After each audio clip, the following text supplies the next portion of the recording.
Keeping with the fast kind of tutorial theme, I would like to show how to start a new row in 30 seconds or less, and then I would like to show how to do a double crochet in 30 seconds or less starting right now. So to start a new row, it's going to vary depending on the stitch, the project, the pattern, but I, for demonstration purposes, am just going to chain 2, because that's about the height of our double crochet stitch anyway. So yarn over, pull through, that counts as chain 1, yarn over, pull through, that counts as chain 2, turn the work, and that's how you start a new row.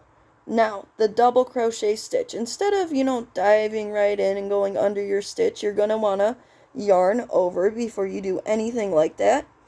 So yarn over, go through, usually it's the second stitch, but I like to go through the first one. Remember the little butts, right, left, center, because we're not ribbing or doing anything fancy. We're just going to go through and go underneath both of them with our yarn over.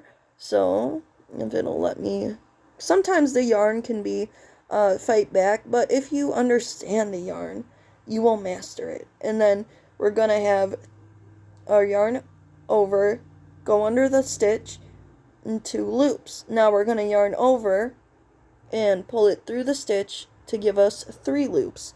Yarn over, pull through the first 2 loops, which will give you 2. So we're simply going to yarn over and finish your double crochet stitch by pulling through those 2. Now you have made a new row and a double crochet stitch. So again, yarn over, go under this next stitch, or whatever the pattern is telling you, or whatever you want to do. If you're free forming it, why not?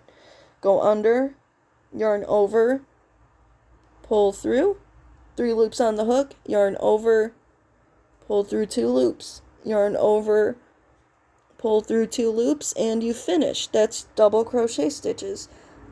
They come in handy for a lot. This swatch I wouldn't send out, for order. I think someone would be disappointed in it, but for, basic instruction, it'll do. So that's how you do that.